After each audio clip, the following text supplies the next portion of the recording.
Buenos días, bienvenidos todos a nuestro quinto webinar de ASM Panamá. En el día de hoy me encuentro con el licenciado Jorge Castillo del Hospital del Niño. Y el día de hoy vamos a presentarles un webinar interesante, así como los demás que hemos tenido en ediciones previas. Recordamos que este webinar llega a ustedes gracias a nuestros patrocinadores Medical Lab, Scientific Instrument y Ventura Lab. Este webinar es organizado por Origen y por la Sociedad Americana de Microbiología.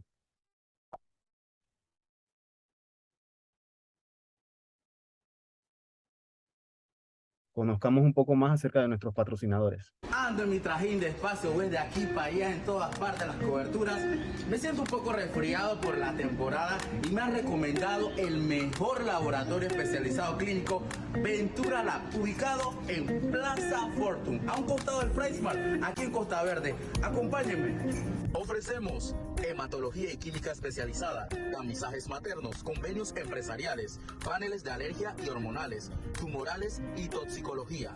Horarios de lunes a viernes de 7 a 4 de la tarde, sábado de 7 a 3 de la tarde. Descuentos de hasta 30% días martes y viernes. Laboratorios Ventura Lab están comprometidos con la calidad de sus resultados clínicos. Es por eso que estamos certificados por las normas ISO 9001 del 2015. Bueno, yo madrugué a hacerme mis exámenes aquí con nuestros amigos de Ventura Lab. Fui a hacer mis coberturas de Espacio West y ya me lo tienen listo. Ya lo saben nuestros amigos de Arboleda, Costa Verde, El Limón, Montelimar. Su mejor opción de laboratorios clínicos, aquí lo encuentras en Plaza Fortune. Diga que lo veo aquí en Espacio West. Ando en mi...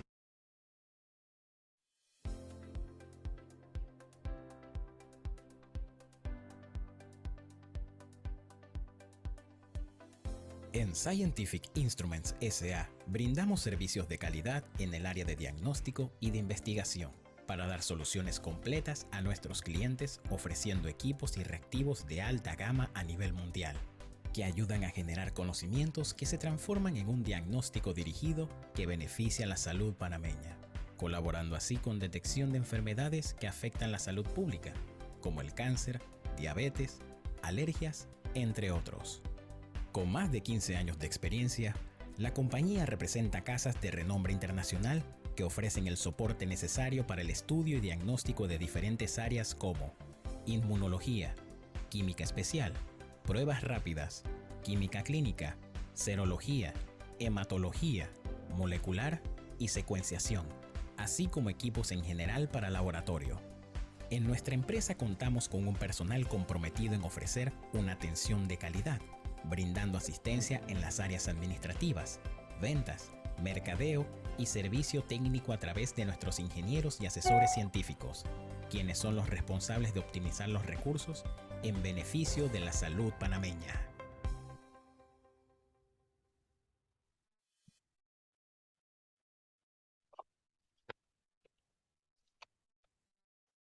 Somos tu familia, somos Medical Lab.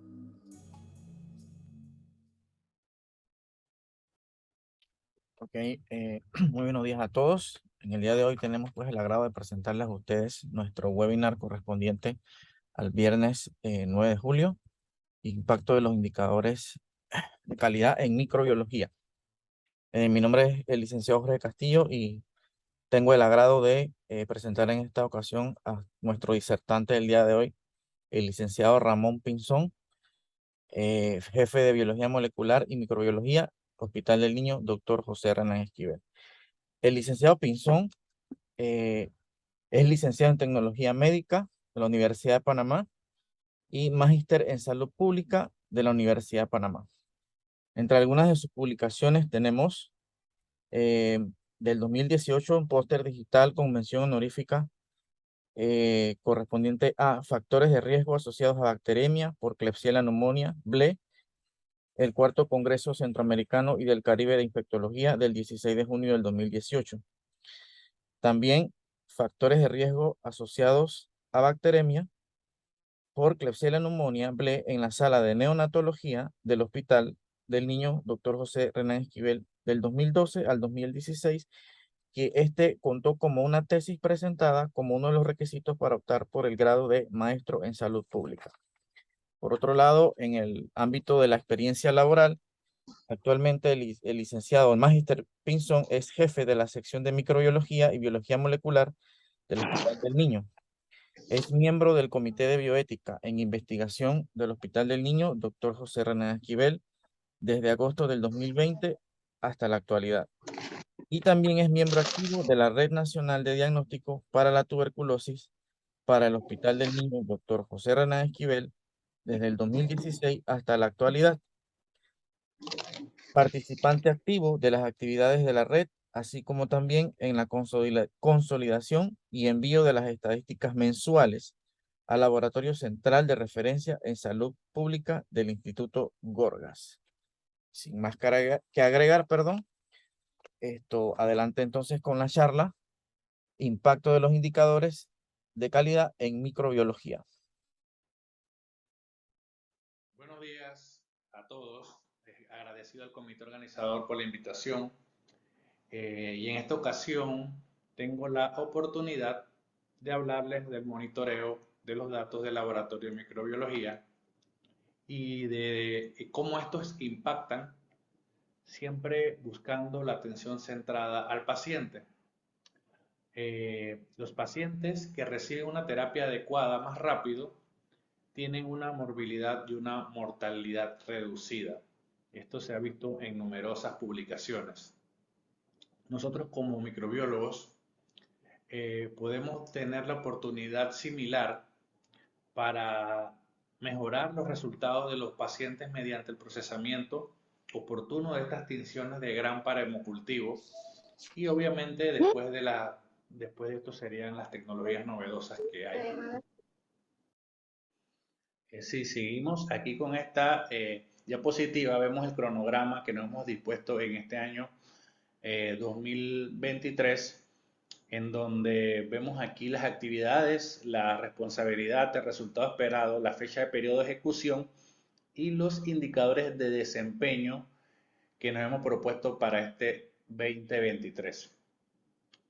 Por la primera actividad que nos hemos dispuesto es el informe de la sensibilidad acumulada 2022, en donde el resultado esperado es un acta de reuniones en donde ya los tenemos listos, y tenemos una reunión para la próxima semana donde nos estamos reuniendo con el área de efectología para ver los detalles, si hay una pregunta o algo que se pueda mejorar en la misma guía de sensibilidad.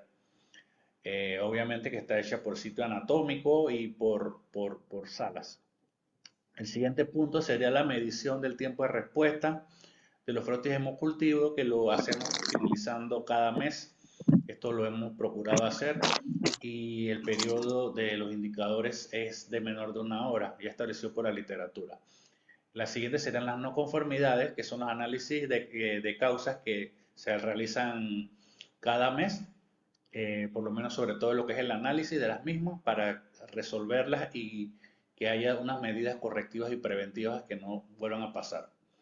La verificación de concordancia, que la realizamos también mensualmente, en donde consiste en que los frotis GRAM observados por el tecnólogo deben coincidir con el crecimiento de la bacteria en sí. Y también vemos para futuro, hemos puesto aquí la prueba de flujo lateral y fill-array, que son más que todo para la identificación de mecanismos de resistencia en resultados de menos de 1 hora. Todavía en la actualidad este sería uno que estamos en proyecto de realizar.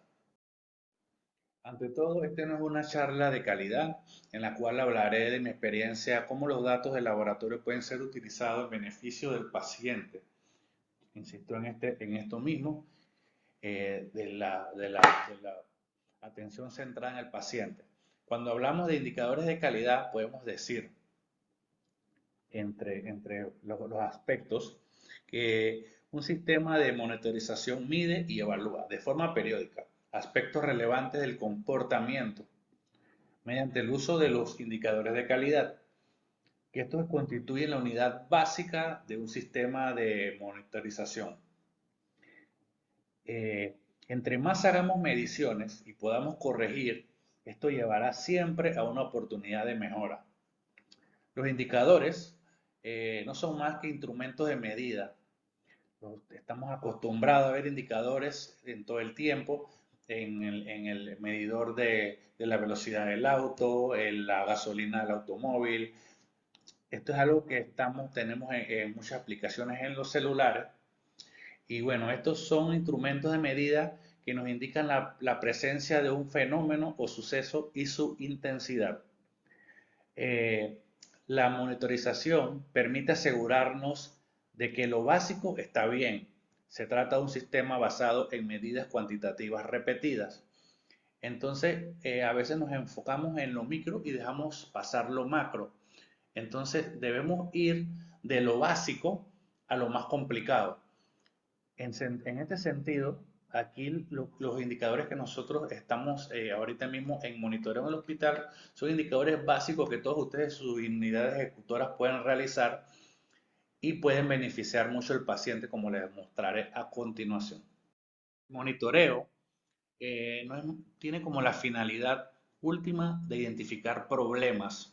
Vamos a la identificación de problemas, situaciones de mejora potencial o bien desviaciones. Los indicadores actúan como un llamado de atención o señal de alarma que nos advierte esta posibilidad. Un indicador es un criterio de calidad y por lo tanto son aplicables a todas las condiciones y características que se recomiendan en la construcción de los criterios.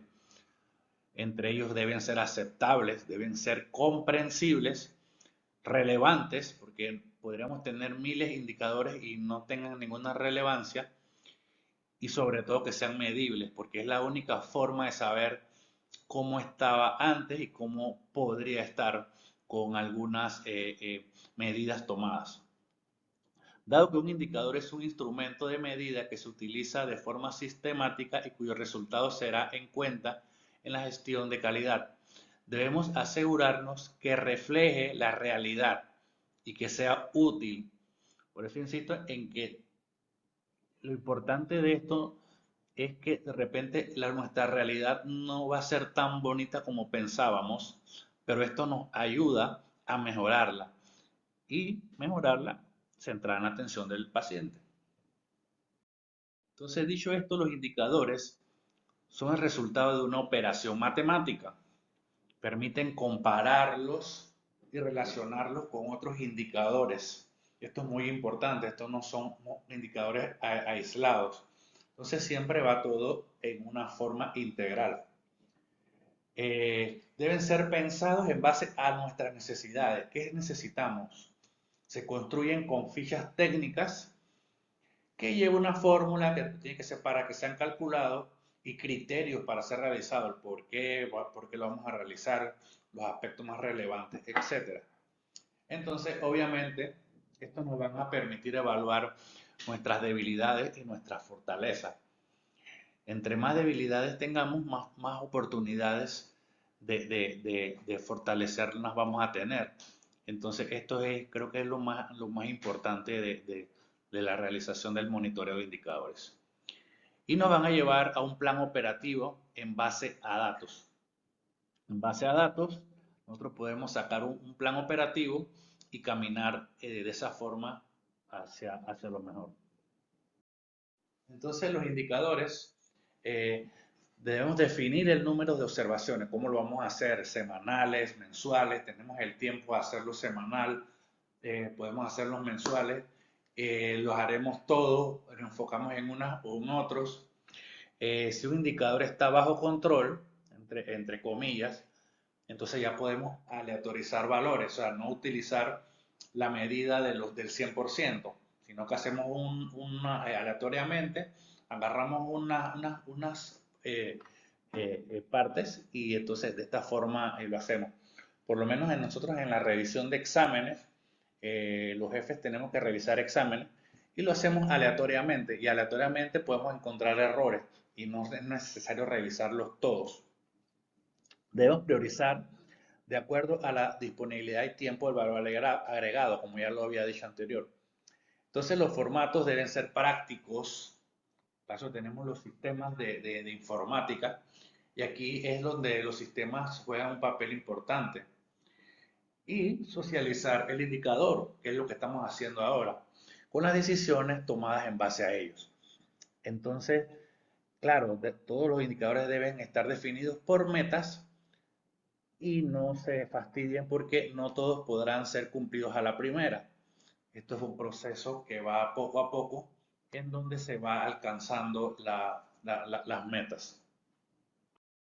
Entonces aquí en la figura podemos ver que se pone de forma esquemática el método de trabajo y razonamiento seguido de un sistema de evaluación de calidad a través de indicadores, en donde básicamente se componen de dos etapas básicas. La primera consiste en el diseño de la monitorización y la segunda en el uso de indicadores siguiendo los pasos del ciclo de evaluación y la mejora de calidad. Mientras que la segunda etapa de monitorización propiamente dicha es permanente en el tiempo, la primera es única y constituye el fundamento de trabajo. Entonces aquí siguiendo el esquema, vemos que primero identificamos los aspectos más relevantes del indicador. ¿Cuáles son esos? Lo diseñamos, establecemos los estándares en base a la literatura encontrada, ¿no? Entonces podemos también recoger y tabular los datos, lo comparamos con estos estándares y vemos si lo hemos conseguido o no. Una vez si la situación es estable, bueno, podremos alcanzar la meta y seguir con el monitoreo.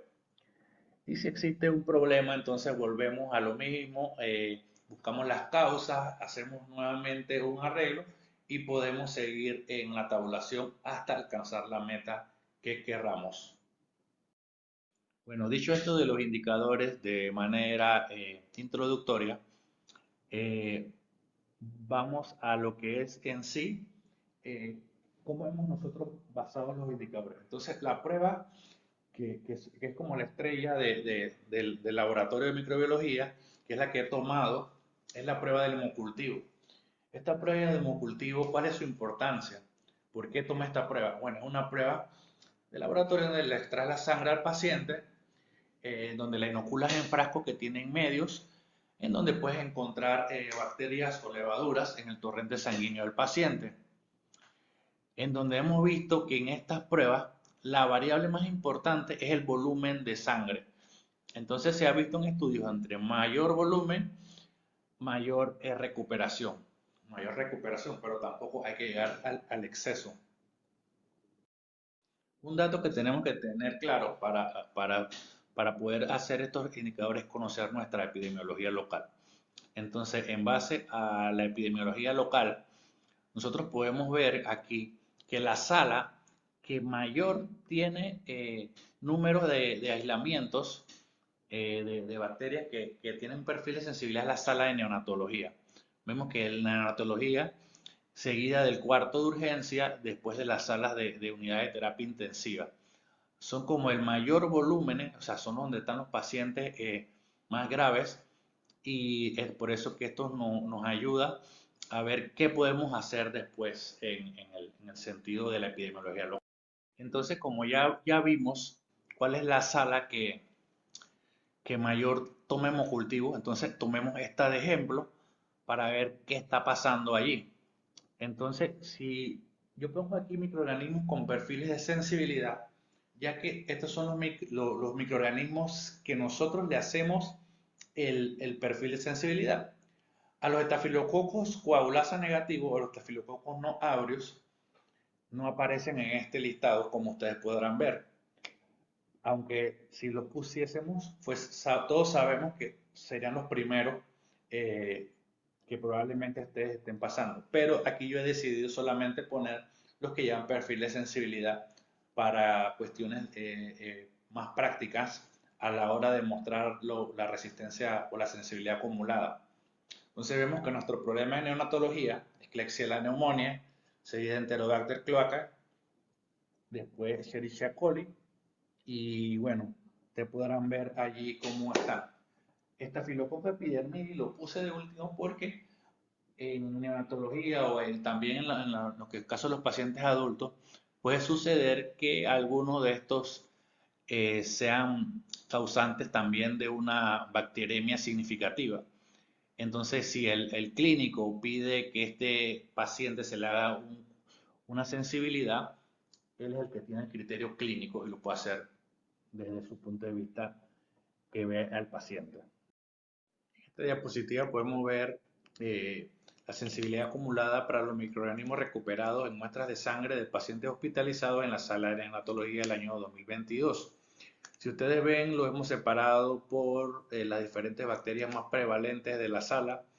En este caso, Klebsiella, Escherichia coli, Enterobacter, Acinetobacter, Serratia y Pseudomonas aeruginosa. Y vemos que lo hemos marcado por colores, marcando en color verde los microorganismos que tienen un mayor del 80% de sensibilidad, de un 80, de menos de 80 hasta el 70%, lo hemos marcado en amarillo, y por debajo del 70% lo marcamos en rojo para resaltar esto. Entonces, de acuerdo a estos valores, se pueden tomar las decisiones de darle las terapias empíricas más adecuadas. Entonces, en este esquema podemos ver el proceso del manejo de hemocultivos positivos, en donde aquí vemos a un tecnólogo médico que está trabajando, y en esto pita el Virtuos, que es el equipo que tenemos para la incubación de los hemocultivos. El tecnólogo médico va al equipo, en donde él retira la botella.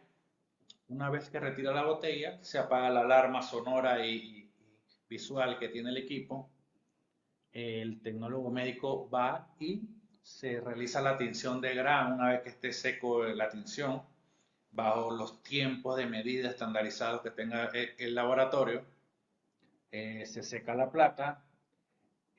Una vez que la placa está seca, insistimos en que los frotis sean delgados, porque si son delgados, primero que todo, no se va a ver artefactos, y segundo, que la muestra se va a secar más rápido. En este caso, por lo menos vimos bacilos gram negativos. Una vez que vemos los bacilos negativos, el tecnólogo médico procede a lo que es la siembra en los medios más adecuados, y ya sabe que vio, ya sembró, entonces procede en el sistema real, que es el que nosotros tenemos, y hace el reporte al médico. Puede ser que lo reciba la enfermera. Entonces se le informa al personal médico que nos dé un readback y nos repita el microorganismo que nosotros le estamos diciendo.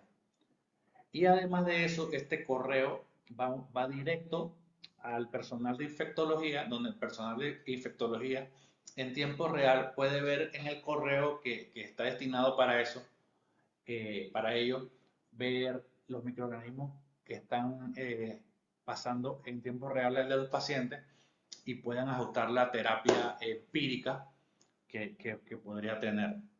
Y una vez eso, se procede a lo que son los registros de los libros, en donde estos registros de los libros es muy importante, porque de aquí es donde nosotros sacamos los datos, sobre todo de concordancia y otras cosas, apoyado con el sistema real.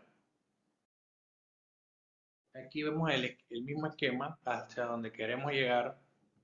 Entonces vemos lo mismo en donde el tecnólogo médico, aquí la diferencia sería que una vez que va a sembrar los medios, puede tomar la decisión o montar un panel de sepsis o montar una prueba de flujo lateral para búsqueda de carbapenemasas y ULE. También está la opción de hacer la sensibilidad con los tubos de química, en donde esto se podría hacer solamente para bacilos gram negativos. Se hace el reporte al real, se le informa al médico y se registra en el sistema. Hemos visto que la bacteremia de bajo nivel es muy común en la población pediátrica, y que el volumen de sangre para el cultivo debe ser siempre proporcional al peso y a la edad. Para optimizar la rentabilidad del hemocultivo, se recomienda cultivar el volumen de sangre de aproximadamente el 4.5% del volumen total de la sangre del paciente para respetar la volemia. Aquí podemos ver los factores que influyen en el rendimiento potencial de un hemocultivo. Entonces, el número 1, tenemos el número de muestras tomadas. Nosotros en el caso de niños, pacientes en neonatología que están por debajo de los 2 kilogramos, solo se toma un set de 1 ml aproximadamente. Ya cuando el paciente tiene de 2.1 a 3 kilogramos, ya este paciente se le pueden tomar 2 sets de 2 ml cada uno. Y cuando el paciente ya pesa aproximadamente de 3.1 a 12.7 kilogramos, aquí podemos ya tomar 4 ml en el primer set y 2 ml en el segundo set. Y hasta aquí, hasta este peso, ya nosotros utilizamos lo que son las botellas pediátricas. Ya los pacientes que pesan por arriba de 12.7 kilogramos, ya estos pacientes pueden usar lo que son las botellas de adulto. Entonces, otro factor que podemos ver es el volumen de sangre enviado, también el momento de la muestra con relación a fiebre, aunque esto es muy controversial y discutido, que ya se ha visto que la bacteriemia precede a lo que es la fiebre. Así que esto ya creo que está un poquito desfasado, no tiene mucha importancia, pero de todas maneras es un factor que tengo que poner. Y bueno, en lo que es el tiempo de muestreo y la incubación, que es el tiempo de que el médico o el tecnólogo o el asistente toma la muestra y es colocada en el equipo. Y de estos factores se considera que el más importante es el volumen. Se dicho esto, el volumen, podemos decir que la sensibilidad está directamente relacionada con el volumen de sangre recolectada. Hay un mayor rendimiento en cultivos tomados con volumen adecuado. En los niños el volumen de sangre generalmente es pequeño, pero por lo menos si luego de una intervención educativa, un estudio, que es el que pongo abajo, el 35% tenían un volumen adecuado. O sea que antes tenían un porcentaje más bajo y después con una simple educación, con carteles, que fue en el caso de este estudio, ellos pudieron ver que se mejoraba el volumen adecuado para las botellas de los hemocultivos. Un cultivo negativo es engañoso y puede afectar negativamente a la atención del paciente. Esto es con respecto al volumen. Si no se le agrega el volumen, el cultivo va a ser negativo, al paciente se le puede dejar de dar antibióticos y esto puede ser perjudicial para el niño. El propósito del indicador es la medición de determinar el volumen de sangre enviado y determinar si se puede mejorar adicionalmente. Podría lograrse con una segunda intervención. Primero medimos a ver cómo andamos, después hacemos educación y vemos cómo mejora esto, ¿no? ¿Cuál sería el alcance? Bueno, hay varios estudios que han mostrado que hay un incremento del 0.6, 4.7 por cada ml adicional que se agrega en el hemocultivo, siempre y cuando no se llegue al exceso tampoco. Entonces hay una opinión generalizada donde se dice que el nivel de bacteriemia en niños, en comparación con adultos, requiere menos sangre porque el patógeno se puede detectar más significativamente. O sea que hay se puede decir como que las bacterias en los niños están concentradas y con poco volumen de sangre pudiésemos recuperar, que eso no es cierto.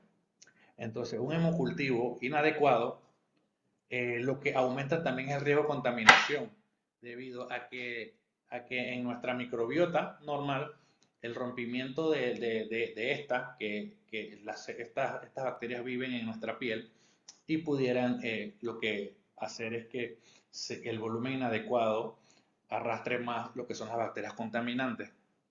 Entonces, un falso positivo produce un costo, un desgaste. En realidad es lo que menos debería pasar en nuestros hospitales y eso es lo que más debemos estar enfocados para que no haya tantos falsos positivos. Entonces, una simple intervención educativa podría reducir los niveles de contaminación y aumentar la recuperación de los patógenos potenciales. Entonces, en este estudio vemos que ellos presentan una guía de colección de hemocultivo. A la mano izquierda ustedes pueden ver cómo es una guía en donde utilizan la botella pediátrica y las botellas aerobias y anaerobias. Entonces, ellos de acuerdo al peso, a la edad, esto es de acuerdo a la edad, ellos proponen que los niños menores de un mes se le agregue un volumen de sangre mayor de 0.5, obviamente hasta el límite de la botella que es 4. Y los pacientes que van de un mes a 3 años, esto se le puede agregar un volumen mayor de 1 ml. Entonces, y también sería en una botella pediátrica. Y a los pacientes que tienen más de 3 años, se recomienda que se le agregue mayor de 4 ml, en donde se le van a usar las botellas aerobias y anaeróbicas. Entonces, aquí, sí es la fórmula que nosotros usamos en el hospital del niño, donde nosotros pesamos las botellas pre y post la toma, en donde se hace un cálculo y se calcula en base a la fórmula esta que vemos aquí en la pantalla, y podemos calcular el peso de la botella para ver si el volumen es adecuado o inadecuado. Entonces ya aquí podemos ver datos de nuestro hospital en el año 2022. Siempre me gusta poner los datos en nivel positivo y puse aquí el porcentaje de volumen adecuado, en donde vemos que la sala que obtuvo un mayor porcentaje de volumen adecuado fue la sala de hemato-oncología. También esto tiene que ver con la N, que esta sala tampoco tiene la N tan grande, pero es la sala que mejor tuvo comportamiento, igual que cuidados mínimos y cuarto de niños, y la sala de corta estancia y de la de contingencia. Pero ya aquí tenemos una idea de cuántas salas están tomando el volumen adecuado. Y vemos que sí, el marcador está bastante débil. También aquí podemos ver el porcentaje con botellas adecuadas. Si podemos ver, la neonatología tiene el 99.1% de botellas adecuadas. Esto es debido a que los niños son pequeños, y si ustedes vieron la botella, aquí es fácil, que las botellas siempre van a ser amarillas. Entonces, en este caso, es un poquito más fácil ver que las botellas sean adecuadas.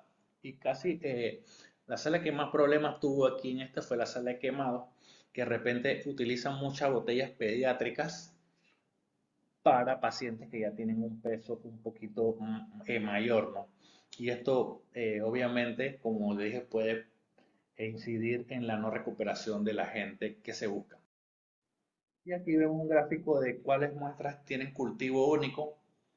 Y bueno, vemos que también la sala que mayor nos salió que tiene solamente cultivo único, o sea que solamente toma un juego de botellas, es por lo menos lo que es la sala de quemado. Aquí la sala de neonatología también debemos en base a lo que dije anterior, que se toma un set dependiendo de si el peso del niño es menor a tantos kilogramos. Entonces aquí quisimos hacer un experimento en donde queríamos ver a los pacientes que tienen menos de un mes, que se encuentran en la sala de neonatología, y ver cómo los volúmenes de sangre son en estos niños y cómo se comportan, ¿no? Entonces nosotros podemos ver aquí en donde en todos los niños será la barra, la gráfica azul, en donde vemos una distribución bien heterogénea, pero con una media de aproximadamente 1.5, por decirle un valor. Entonces vemos que la de positivos, la media está casi igual, y vemos que también la de los contaminantes está casi parecida. Entonces la de los negativos también son parecidas. O sea que aquí hicimos un cálculo estadístico y no había significancia entre los positivos y los contaminantes. Entonces, esto con los niños de un mes, con los niños menores de un mes en la sala de neonatología. Entonces aquí mismo en la sala de neonatología ya vemos que son menos los casos, por lo menos en lo que son los positivos y los contaminantes. Y vemos que en los niños de un mes a 3 años podemos ver cómo la media de los positivos se aumenta un poquito con respecto al volumen. Y vemos que los contaminantes, la media está por debajo de la media de los positivos. Sin embargo, este valor no fue estadísticamente significativo. Entonces, el tiempo de respuesta de la tinción de grandes hemocultivos. Aquí viendo los aspectos más relevantes de un indicador, podemos ver que el inicio de la terapia antimicrobiana empírica podría aumentar la sobrevida del paciente.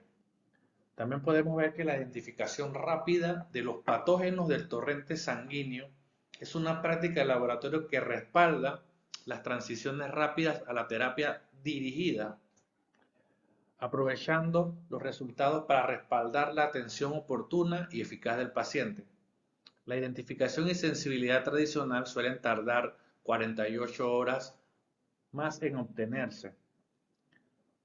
Por tanto, el tratamiento continuo incorrecto con antimicrobianos de amplio espectro puede provocar toxicidad de medicamentos, resistencia a los antimicrobianos, un aumento en la estancia hospitalaria y costos adicionales para los pacientes y el sistema de atención. Entonces, en muchos estudios podemos ver que el impacto de la terapia inapropiada inicial, podemos ver que la sobrevida o la supervivencia en general puede aumentar 5 veces más si el paciente recibe una terapia empírica apropiada con respecto a la inapropiada. Entonces vemos que también hay una disminución de esta sobrevida si la terapia empírica inicial es inadecuada. Y esto oscila entre un 17.6% para un choque séptico. En los casos con hemocultivo positivo, podemos ver que hay un odds ratio de 7.19. El inicio de la terapia empírica inapropiada para el organismo es sorprendentemente común. Es sorprendentemente común que nosotros veamos que se comience inapropiadamente una terapia empírica. Y hay muchos estudios que lo respaldan, en donde aquí en este estudio vemos que a mayor tiempo que pasaba el médico en dar la terapia, mayor aumentaba la mortalidad. Entonces la mortalidad a un día vemos que era 10.9% y vemos cómo aumentaba a los 4 días a un 48.1%. Entonces este aumento de la mortalidad a los 30 días en el hospital, así como una menor duración de la enfermedad por el hemocultivo. Entonces en este estudio vemos cómo el impacto de una prueba diagnóstica rápida en un hospital infantil depende tanto del organismo gram positivo versus gram negativo y del turno versus el turno de la noche. Esto también son aspectos importantes. Entonces aquí en este estudio vieron que la distribución general de la terapia antibiótica fue similar en los periodos del 1 al 3, con 46-51% de los pacientes que recibieron 2 o más antibióticos. Creo que aquí lo más importante de esta diapositiva es que vemos que cuando el médico no tiene un reporte preliminar, ya sea de la bacteria o ya sea de la morfología o ya sea de que el hemocultivo está positivo o negativo, vemos que aquí el paciente recibe o antibióticos de amplio espectro o recibe múltiples antibióticos. Entonces, cuando ya el médico sabe qué microorganismo es, esto podría reducir a que el paciente se le dé un antibiótico dirigido y no se adivine y se utilicen múltiples.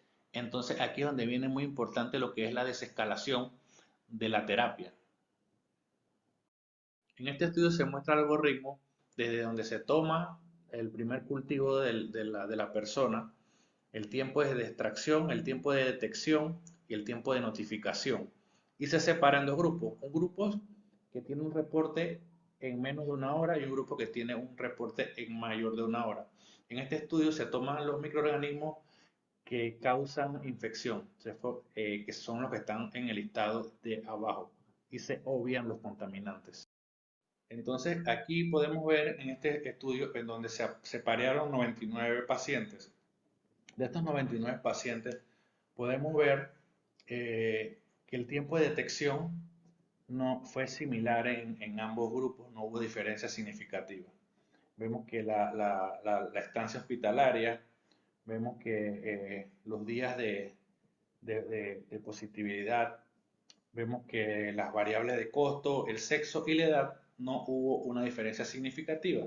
Sin embargo, en los que hubo mayor de una hora, la mortalidad aumentó 19.9%, en donde esto vemos que es significativo. No aumentó, sino que hubo una diferencia de 10.1 a 19.2, donde la P marca una significancia, donde vemos que esto es importante, lo que es el reporte de los hemocultivos menor de una hora. Entonces, en este estudio, Sabinelli documentó que los pacientes cuyos cultivos se tiñeron de manera oportuna tenían órdenes escritas antibióticos apropiados dentro de las 3 horas. O sea que si el paciente se la reporta temprano, el médico puede tener la orden de los antibióticos tempranamente antes de las 3 horas para que los pacientes cuyos cultivos, con respecto a los que tengan la notificación atrasada. En otro estudio se vio que de 112 pacientes cuya sangre de cultivo se positivizaron de noche, de 112, 21 fallecieron, o sea, el 18.8%, versus 86 pacientes que se positivizaron de día. Vemos que aquí el 9%, solo 8, o sea, solo 8 de los 86 fallecieron. Entonces, de 18 a 9%, la PES fue significativa y se vio que también el reporte es esto, porque aquí, como sabemos, la sepsis no tiene hora. Entonces, los pacientes sépticos en la noche, si reciben un mejor tratamiento, se le puede mejorar la sobrevida. Entonces, se espera que un hallazgo de una mayor mortalidad en pacientes con una tinción de gran tardía. Ibrahim también documentó que había una estadística significativa en la mortalidad entre los pacientes que recibieron terapia adecuada y los que no. También, en otro estudio, Weinstein encontró un aumento de la mortalidad en los pacientes con infecciones del torrente sanguíneo cuyos antibióticos no se cambiaron por medicamentos apropiados. Entonces aquí es donde va. Si tiene un paciente, se le está tratando con bacilos gram negativo y el paciente tiene un gram positivo, tiene que cambiar la terapia, ¿no? Entonces, CUNEI determinó la notificación temprana de los hemocultivos combinada con un enlace clínico temprano resultó el tratamiento más racional, rentable. O sea que si se notifica temprano la tinción de Gram y se combina el enlace clínico temprano, esto resulta más razonable y también más rentable, o sea, menos gastos. Un indicador que también debemos ver es la concordancia del frotis de Gram con respecto al crecimiento en los cultivos. Entonces, en este punto podemos decir que los tecnólogos médicos que no tienen experiencia pueden tener una dificultad para ver las tinciones de Gram. Entonces, las posibles soluciones, ¿cuáles serían? Es una educación continua junto con un monitoreo regular y la retroalimentación al personal de la tarde y la noche sobre el reporte. También podría ser posibles avances técnicos para disminuir las dificultades, o sea, las técnicas de hemocultivo rápido. Otra sería garantizar que los cultivos se vuelvan positivos lo antes posible, cargándolo lo antes posible para poder resolver más rápido si hay algún error. Y como último recurso podría ser, si los recursos son limitados, adoptar una política en donde se le dé prioridad solamente al primer cultivo positivo. Otro índice que tenemos bien claro es la tasa de contaminación que les cuento contigo. Entonces vemos que la tasa de contaminación como indicador, vemos que el hemocultivo es el método gold standard para la detección de las infecciones de sangre, sobre todo lo que son para el diagnóstico de bacteriemia y septicemia. Y un resultado falso positivo puede ocurrir por la contaminación de la muestra, que eso lo vemos más común en la fase. El porcentaje de contaminación lo hemos estado tratando de hacer ahora en el sistema real directo para que lo dé un cálculo. El que realicé yo lo hice manualmente, pero este es lo que vamos en vías de usar los sistemas de informática.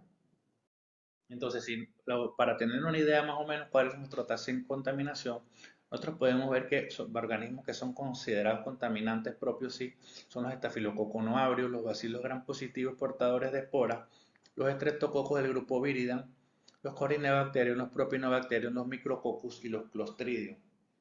Entonces, en base a esto, nosotros podemos sacar una tasa de contaminación.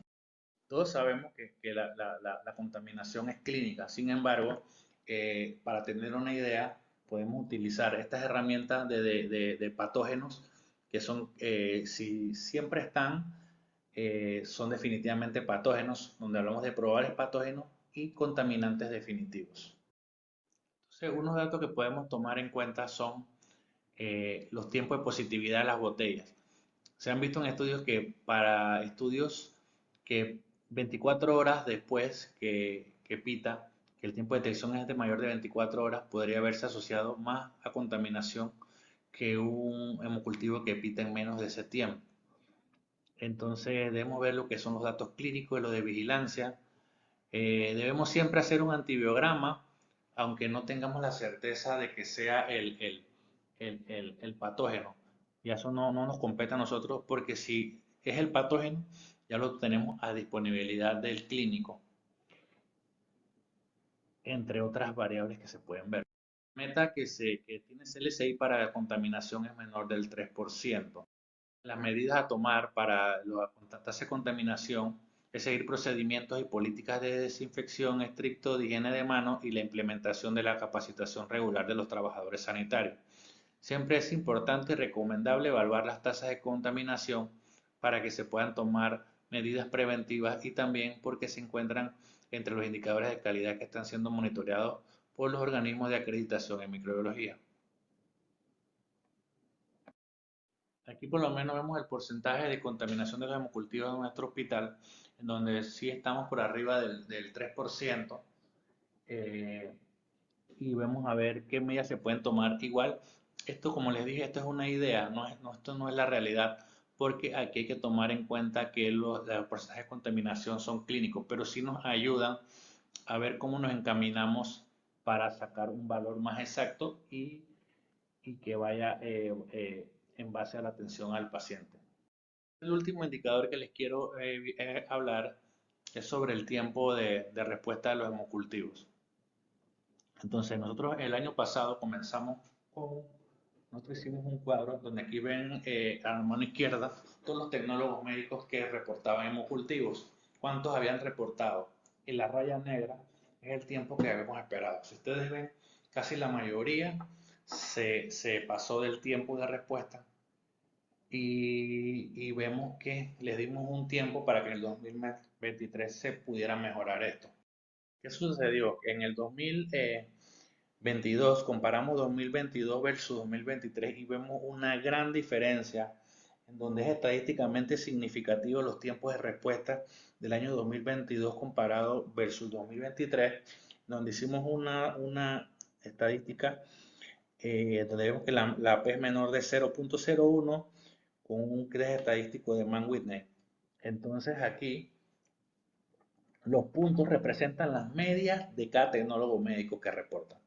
Entonces, si ustedes ven el 2023, hay una bolita que está ahí arriba, casi por las 4 horas. Bueno, ese representa a un tecnólogo médico que de repente no se le ha dado la mejor orientación y estaremos trabajando en esa persona para poder cumplir la meta global de que los reportes sean menores de 1 hora. Si es cierto, no hemos alcanzado que todos reporten por debajo de 1 hora.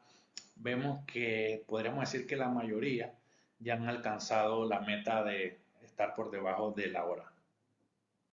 Entonces, las conclusiones que podemos decir es que la monitorización de la contaminación por los hemocultivos es un indicador importante de la garantía de calidad y del rendimiento del laboratorio. Aunque los hemocultivos son el método estándar de oro, en el diagnóstico de la infección del torrente sanguíneo existe un alto riesgo de contaminación y la contaminación de las muestras de sangre plantea un gran desafío para un diagnóstico preciso.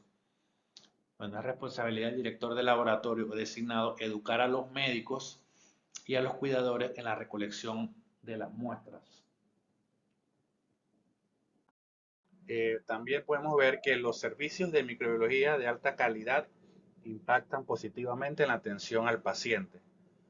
La falta de personal experimentado y capacitado durante el turno vespertino y el turno nocturno podrían incidir negativamente en la atención del paciente.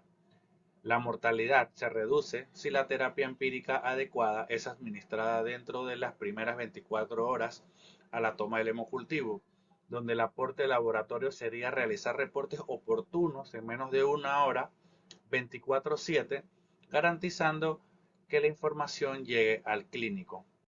Y por último, un hemocultivo con un volumen inadecuado tiene más probabilidad de producir aislamientos con contaminantes que aumentan los costos, la estancia hospitalaria y el uso inadecuado de antibióticos, entre otros. Eso sería todo y muchas gracias.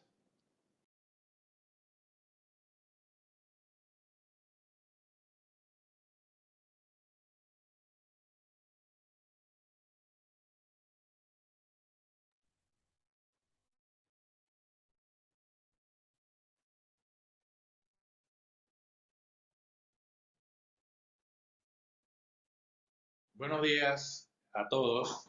Agradecido al comité organizador.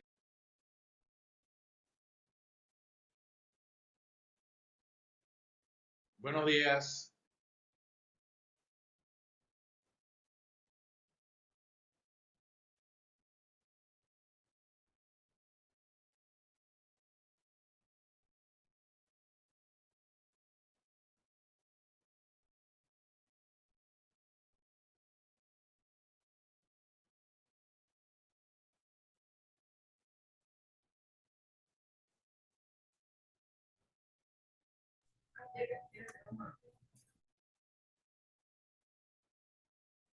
A todos. Creo Agradecido que al estamos comité teniendo organizador. problemitas acá con la diapositiva. En un momentito comenzamos con la sesión de preguntas.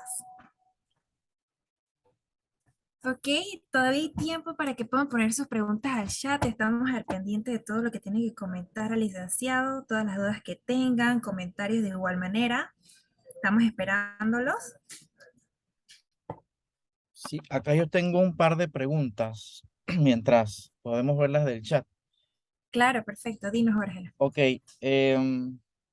hubo una diapositiva en la cual el licenciado Ramón presentó de acuerdo a los indicadores que decía que nos llevan a planificar un plan operativo en base a datos. En relación a esta pregunta, cuáles son cuáles estrategias considera usted que son las más efectivas para disminuir la demora en el tiempo de respuesta en el reporte de un frotis de un hemocultivo positivo, más que todo enfocado al personal?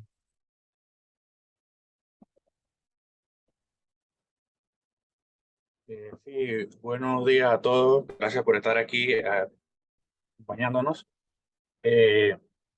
Sobre todo en el tiempo de respuesta, yo siento que es una variable que nosotros desde el laboratorio tenemos el control. Si ustedes ven las otras, sí tenemos un poco, no tenemos el control total. En esta tenemos el control dentro del laboratorio. Y dentro de una de las soluciones que nosotros hemos planteado es que haya personal de turno en esto 24 horas al día. Entonces, de hecho, el turno de la madrugada se reforzó desde este año, y gracias a eso es que también hemos podido tener esos tiempos de respuesta, ¿no? Entonces, todo ha sido en base a la planificación de presentar datos y decir por qué necesitamos personal en cierta forma. Y la única forma de nosotros planificar en base a la pregunta es planificar en base a datos. Si yo digo que mis tiempos de respuesta son pésimos porque no tengo personal en este momento y esa persona tiene que estar cubriendo un área que no es microbiología, esto podría ser un factor donde nosotros planificamos que necesitamos ese personal por este criterio. Ok, tenemos otra pregunta. ¿Qué estrategias se pueden tomar para disminuir la tasa de contaminación y que esto no impacte el resultado real del paciente? Bueno, de hecho, nosotros prepandemia, cuando estaba el licenciado Julio Nieto encargado de la sección de microbiología, ya él había empezado con lo que son las estrategias, y dentro de las estrategias que utilizamos fue hacer videos en donde se iban por las salas y se les explicaban a los que tomaban las muestras que sobre todo por lo regular habría que hacer muy periódicamente porque esto es aquí por lo menos en los hospitales públicos lo que más toman muestras son los médicos internos. Entonces se hacían videos en donde se aplicaban y se hacía una medición pre-post la parte de la estrategia usada educativa. Sin embargo, se dejó de hacer, pero creo que este es el momento que estamos agarrando nuevamente y estamos como en el proceso para nuevamente buscar lo que es la siguiente fase, que sería hacer una evaluación, y créanme que las salas van a sentirse como en un sentido de competencia, en donde ellos no quieren tener el indicador más alto de muestras inadecuadas. Entonces, al igual que los tiempos de respuesta, pienso que poniéndolo de una forma competitiva, sana, esto ayuda también mucho a mejorar lo que son los indicadores. Ok.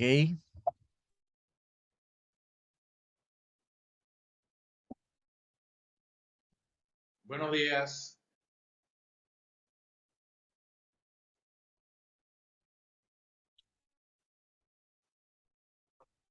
Ando en mi trajín despacio, voy de aquí para allá en todas partes las coberturas. Me siento un poco resfriado por la temporada y me han recomendado el mejor laboratorio especializado clínico, Ventura Lab, ubicado en Plaza Fortune, a un costado del Freismart, aquí en Costa Verde. Acompáñenme. Ofrecemos hematología y química especializada, tamizajes maternos, convenios empresariales, paneles de alergia y hormonales, tumorales y toxicología. Horarios de lunes a viernes de 7 a 4 de la tarde, sábado de 7 a 3 de la tarde. Descuentos de hasta 30% días martes y viernes. Laboratorios Ventura Lab están comprometidos por la calidad de sus resultados clínicos. Es por eso que estamos certificados por las normas ISO 9001 del 2015. Bueno, yo madrugué a hacerme mis exámenes aquí con nuestros amigos de Ventura Lab. Fui a hacer mis coberturas de Espacio West y ya me lo tienen listo. Ya lo saben nuestros amigos de Arboleda, Costa Verde, El Limón, Montelimar. Su mejor opción de laboratorios clínicos, aquí lo encuentras en Plaza Fortune. Diga que lo veo aquí en Espacio West.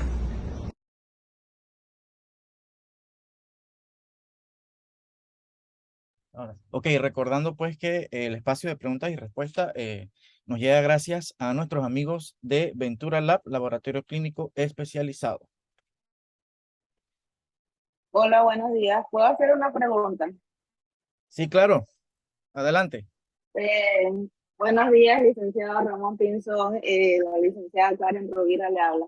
Tengo una pregunta o su opinión. ¿Cómo sería el impacto de los laboratorios que después de cierta hora se agarran de que no existe personal y los hemocultivos positivos no sean reportados hasta el día siguiente? ¿Cómo puede impactar esto en la vida de los pacientes, de que un hemocultivo no se reporte en el momento, sino hasta el día siguiente? Y por lo menos, gracias por la pregunta, Karen. Y está bien documentado en la literatura que si dentro de las primeras 24 horas el paciente no recibe la terapia de antibiótico adecuada, esto aumenta progresivamente la mortalidad. Y ya por lo menos les mostré varios estudios que lo demuestran. Y por nosotros, como le decía anterior, nosotros desde el punto de vista del laboratorio, nosotros podemos tener control. Entonces, nosotros, si damos un reporte y ya si en la sala el médico no realiza nada, bueno, en realidad ya eso escapa a nuestras manos. Pero la idea de nosotros dentro del laboratorio es que el reporte sea lo más oportuno posible para que la terapia antimicrobiana sea dada dentro de las 3 horas primarias después del reporte. De hecho, hay muchos estudios que respaldan, por lo menos en la parte de la farmacia, que muchas farmacias no están disponibles en las horas de la madrugada o que los mismos clínicos no están disponibles. Entonces, esto también podría impactar negativamente, no solamente del laboratorio, sino desde la parte de farmacia o la parte de la parte médica.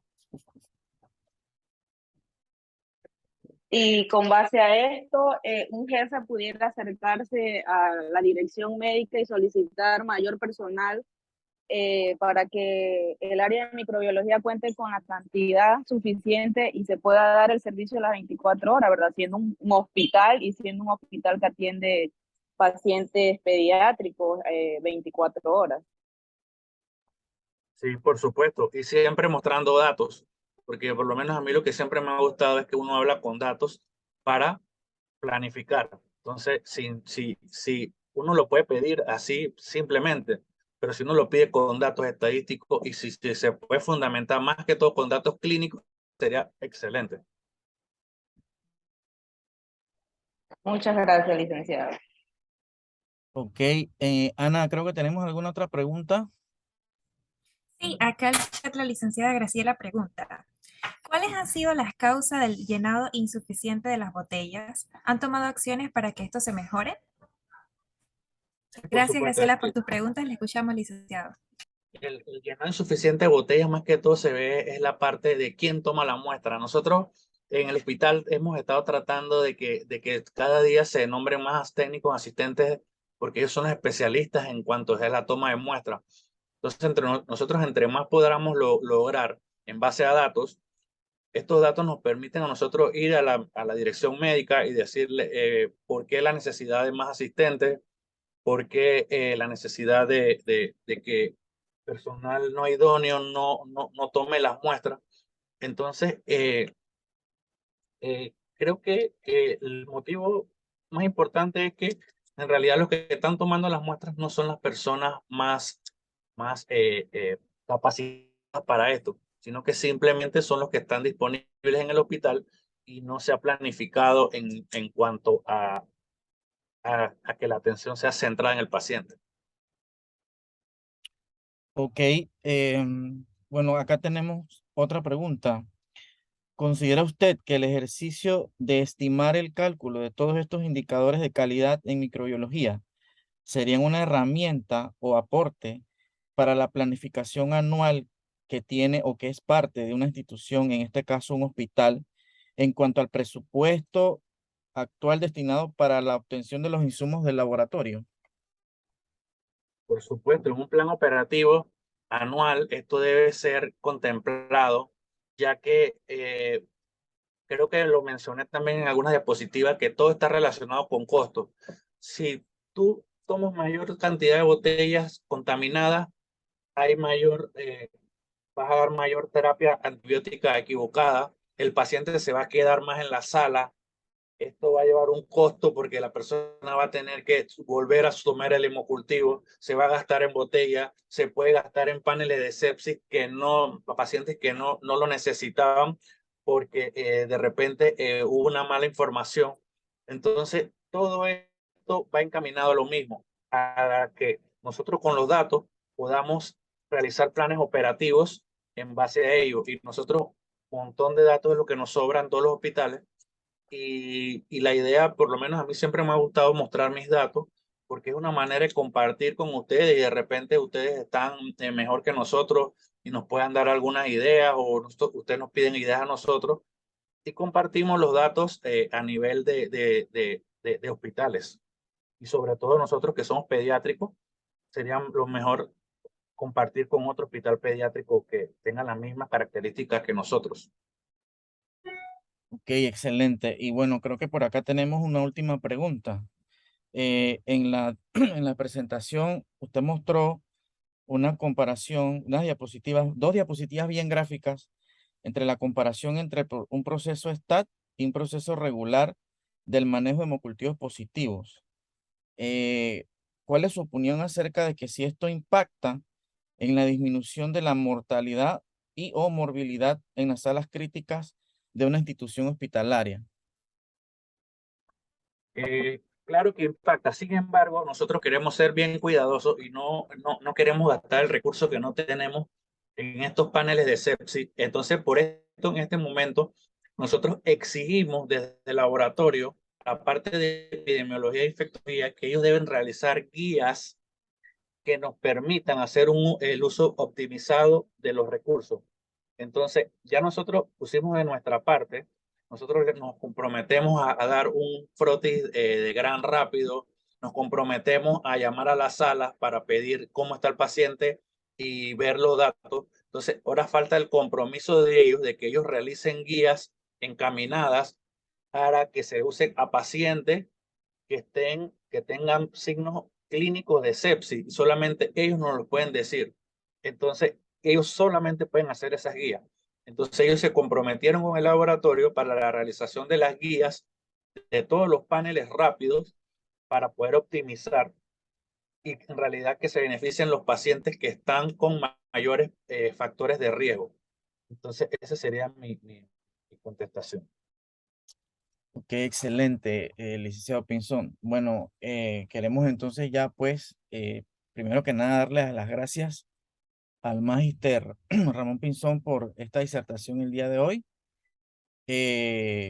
Siendo así, pues creo que culminamos nuestro webinar el día de hoy. Queremos entonces a la vez invitarlos pues para nuestra siguiente sesión, nuestro siguiente webinar, que sería la activación constitutiva de la señalización de TORC-C1 atenúa la virulencia en el hongo patógeno Interreinos Fusarium oxysporum. Esta disertación va a estar a cargo de la doctora Yesabel Navarro Velasco. La doctora Navarro Velasco actualmente es investigadora del Laboratorio de Estudios Moleculares y Micología del CIMED, profesora del Departamento de Microbiología Humana de la Facultad de Medicina de la Universidad de Panamá. Recordemos que nuestro webinar, pues, les llegan a ustedes gracias a nuestros patrocinadores Scientific Instrument, Medical Lab y Test Lab Laboratorio Clínico, y organizados por Origen y la Sociedad Americana de Microbiología. Para concluir entonces, pues queremos agradecer la participación de todos ustedes en el webinar del día de hoy, destacando pues el comité organizador que a continuación ven en la pantalla, reiterarles la invitación para nuestro próximo webinar del 14 de julio ya mencioné anteriormente, y pues recordarles que todos nuestros webinars llegan gracias a Ventura Lab, Medical Lab, Scientific Instrument, y es organizado por Origen y la Sociedad Americana de Microbiología. Sin más que agregar, pues damos por culminado el webinar del día de hoy.